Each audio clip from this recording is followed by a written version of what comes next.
बिस्मिल्लाहिर्रहमानिर्रहीम। अस्सलामु अलैकुम रहमतुल्लाहि व बरकातुहू। 40-90 हदीस नंबर है आज हमारी 33। गवाही का बयान। अन अबी अब्बास रदियल्लाहु अन्हुमा, हज़रत अबू अब्बास रदियल्लाहु अन्हुमा से रिवायत है। अन्ना रसूलुल्लाहि सल्लल्लाहु अलैहि वालिहि वसल्लम क़ाला, नबी करीम सल्लल्लाहु अलैहि वालिहि वसल्लम से नकल फरमाते हैं, फरमाया लौ युअतन नासु, लौ माना अगर, युअतन नास दे दो लोगों को, बिदावाहुम उनके दावे के मुताबिक। जब जैसे वो दावा करते हैं कि ये ज़मीन मेरी है, ये कपड़े मेरे हैं, ये घर मेरा है, ये मकान मेरा है, ये दुकान मेरी है, ये चीज़ मेरी है, वो चीज़ मेरी है, कोई भी दावा करता है तो तुम उसे दे देते हो, तो फिर इसका नुकसान क्या होगा? इसका नुकसान ये होगा कि लद्दआ रिजालुन अमवाल कौमिन व दिमाअहुम, लद्दआ रिजालुन लोग दावा करेंगे, अमवाल कौमिन व दिमाअहुम लोगों के अमवाल और उनके खून का। यानी जो भी नबी करीम सल्लल्लाहु अलैहि वसल्लम ने फरमाया कि अगर लोगों को उनके दावे के मुताबिक दे दो, बगैर किसी छानबीन के, गवाह के, कुछ भी नहीं, बस दावा किया तो आप कहो कि ठीक है आप सच्चे हैं, ले जाएं, ये चीज़ आपकी है। जैसे आजकल चल रहा है, पैसे वाला, मनसब वाला, कोई ओहदे वाला दावा करता है, कोई राबतों वाला दावा करता है, तो उसका दावा मान लिया जाता है और गरीब बर्बाद हो जाता है। तो मतलब शरीयत ने एक उसूल दिया है कि ऐसा नहीं है कि जो दावा करे तुम उसे दे दो। अगर दावा करने पर देने लगोगे तो फिर लोग क्या करेंगे? लोग जो है वो कौम के माल और उनके खून का भी दावा करेंगे। अनकरीब ऐसा होगा कि लोग फिर जो है वो इनसे ज़बरदस्ती चीज़ें लेंगे, सामान लेंगे, बस दावा करेंगे और कहेंगे ये चीज़ मेरी है, वो मेरी है, इसने यूँ किया वो किया। तो दावा उनका जैसे आपके सामने आया और आपने दे दिया, तो फिर अनकरीब ये लोगों की चीज़ें ज़बरदस्ती लेंगे और उनके खून का भी, जान का भी दावा करेंगे कि हमने इनसे खून भी लेना है। लेकिन फरमाया नहीं, ऐसे नहीं। लाकिनिल बय्यिनातु अलल मुद्दई, दावा करने वाले पर गवाह लाजिम है। लेकिन दावा करने वाले पर क्या है? गवाह लाजिम है कि वो गवाह लाए। अगर वो अपने दावे में सच्चा है तो गवाह पेश करे, और अगर गवाह पेश नहीं कर सकता तो फिर जिस पर दावा किया है, वल यमीन अला मिन अनकारा, तो इनकार करने वाले यानी जो सामने वाला है जिस पर दावा किया गया है, वो क्या करे? यमीन, वल यमीन सिर्फ कसम है उस पर, यानी वो उस पर कसम उठा ले कि मैं सच्चा हूँ, मैंने ये चीज़ मेरी है, या ये जो दावा करने वाला है ये गलत है, ये झूठा है, तो अब उसकी कसम काफ़ी है। दावा करने वाले के लिए शरई उसूल क्या है कि वो गवाह लेकर आएगा। ठीक है, वो गवाह लाएगा अपने दावे के मुताबिक, और जिस पर दावा किया जा रहा है वो सिर्फ और सिर्फ कसम उठा लेगा, तो उसके लिए कसम जो है वो काफ़ी होगी। सही है। ये हदीस हसन है और इमाम बहक़ी और दीगर मुहद्दिसीन ने इस हदीस को हदीसुन हसनुन रवाहुल बहक़ी व गैरुहु हाकज़ा व बअदुहु फ़िस सहीहैन। ये हदीस हसन है और इमाम बहक़ी और दीगर मुहद्दिसीन ने इसी तरह रिवायत किया है, और इसका बाज़ हिस्सा सहीहैन में मौजूद है।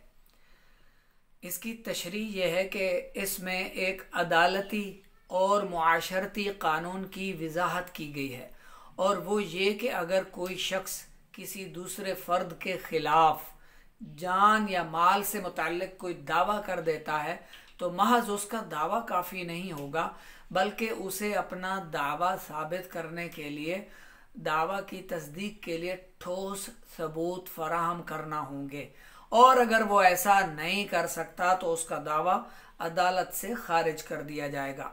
इसके बरअक्स जिस शख्स के खिलाफ दावा किया गया है उसके लिए अपनी बेगुनाही का सबूत फराहम करना लाजिम नहीं है, बल्कि अगर वो अपने बेगुनाह होने की सिर्फ कसम ही उठा ले तो यही काफ़ी है। अच्छा, बाज़ जगह पर किसी शख्स से मुतल्लिक भी दावा किया जाता है, किसी तरह का भी उस पर इल्ज़ाम लगता है, तो अब होता क्या है, वो अगर उसमें मुलव्वस नहीं होता तो वो कसम उठाने के लिए, हल्फ लेने के लिए, हलफ उठाने के लिए तैयार हो जाता है। तो हलफ उठा लेता है, कसम उठा लेता है।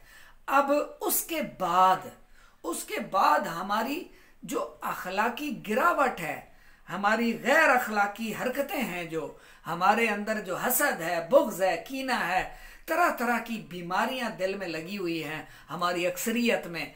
तो अब वो क्या करते हैं, उस शख्स पर जो तोहमत लगी थी, उस शख्स पर जो इल्ज़ाम लगाया था, मर्द है या औरत है, अब उसने हलफ उठा लिया, उसने कसम उठा ली, अब वो इससे बरी था। अब अल्लाह, अगर वो झूठा है तो इसका उसने हिसाब देना है, वो अल्लाह को हिसाब देगा, ठीक है।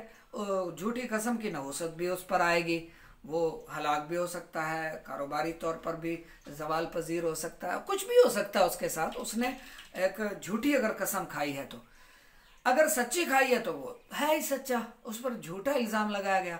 लेकिन हमारा जो किरदार है वो बहुत गलत है कि उसके हलफ उठाने के बाद भी हम उसे शर्मिंदा करते रहें, हम उसे जो है वो उसकी जो है वो तोहमत के बारे में उसको आगाह करते हुए उसको उसकी इंसल्ट करते रहें। ये बुरी बात है, ये बद अखलाकी है, ये नहीं होना चाहिए। जब उसने हलफ उठा लिया तो बस अब उसकी इज्जत करो, उसकी रिस्पेक्ट करो, उस पर भरोसा रखो, उस पर यकीन करो कि वो सच्चा है। जब उसने हलफ उठा लिया है तो अब उसको रुसवा ना करो, उसको जलील ना करो।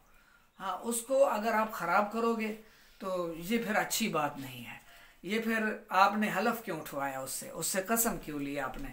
अब कसम उठा ली है उसने, तो अब आगे से आपको उस पर यकीन करना चाहिए, उस पर भरोसा करना चाहिए, उसकी रिस्पेक्ट करनी चाहिए, उसके इंसल्ट नहीं करते रहना चाहिए, उसको ऐसे रुसवा नहीं करते रहना चाहिए, उसका दिल नहीं दुखाना चाहिए। अगर वो सच्चा है तो भी यकीन कीजिए आप बहुत गलत कर रहे हैं, और अगर झूठी उसने कसम उठाई है तो इसका वबाल भी उसी की गर्दन पर है, अन करीब वो इसकी सज़ा पालेगा या मरने के बाद। तो थोड़ा तरबियत कीजिए प्लीज़। हसद, कीना, बुग़्ज़, उजुब, ये सारी चीज़ें दिल से निकाल दीजिए, मत रहने दीजिए इसको दिल में। जिस सीने में, जिस दिल में ईमान हो ना, ईमान, उस दिल में इन गंदगियों की कोई जगह नहीं है। ये सारी गंदगियां और गिलाजतें हैं, रियाकारी हो गई, कीना हो गया, बुग़्ज़ हो गया, किसी मुसलमान को नुकसान पहुंचाने की ख्वाहिश, वो जलील हो जाए, वो मर जाए, वो हलाक हो जाए, उसका कारोबार में नुकसान हो जाए, वो जो है उसका बेटा मर जाए, उसकी बीवी को तलाक हो जाए, उसकी औलाद ना हो, उसका घर ना बसे, वो खुश ना रहे, इस तरह की ये गंदगी, ये गिलाजतें उस दिल में नहीं रह सकती जिस दिल में अल्लाह हो, उसका ईमान हो, उसका रसूल हो, कुरान हो, दीन हो। तो प्लीज़, आप मुसलमान हैं ना, आर यू मुस्लिम? आप मुसलमान हो ना, तो प्लीज़ खुदा के लिए नफरतें दिल से निकाल दो, हमदर्दियां पैदा करो अपने दिल में। कोई क्या है, वो अपना हिसाब खुद देगा। कोई बुरा है, उसकी बुराई का हिसाब अल्लाह ने आपसे लेना है। कोई गुनाह कर रहा है, उस गुनाहगार के बारे में जो उसने जुर्म किया, उसके हिस्से की सजा आपको भी मिलनी है, नहीं ना? वही अकेले उस सजा को भुगतेगा ना, कब्र में या हशर में या दुनिया में ही।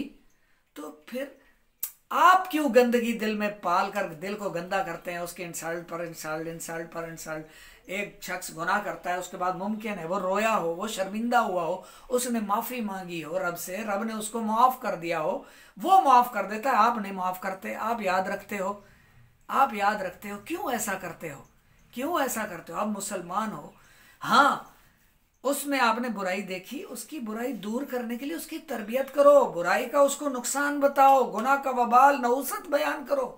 आप इंसान से नफरत ना करो, ये अशरफुल मखलूक है, अल्लाह ने इसको बेहतरीन मखलूक बनाया है, और आप इसके साथ नफरत कर रहे हैं, कीना कर रहे हैं, बुग़्ज़ कर रहे हैं। हाँ, इसकी बुराई के साथ नफरत करो।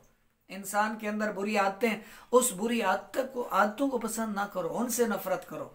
इंसान के अंदर मौजूद जो उयूब हैं उनसे नफरत करो, गुनाह हैं उनसे नफरत करो, बुरी आदतें उनसे नफरत करो। बंदे से नफरत ना करो यार, बाप से नफरत ना करो, माँ से नफरत ना करो, बहन से नफरत ना करो, भाई से कोई गलती हो जाती है उससे नफरत ना करो, हमसाए से उससे नफरत ना करो।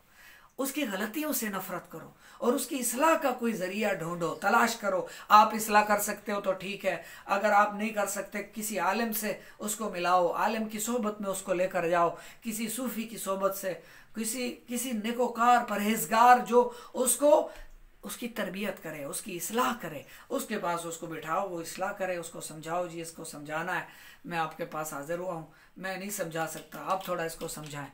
तो थोड़ा थोड़ा करके समझाते समझाते एक दिन तो उसको समझ आ ही जाएगी ना इंशाअल्लाह। तो इस हदीस को ज़ुबानी याद फरमा लें।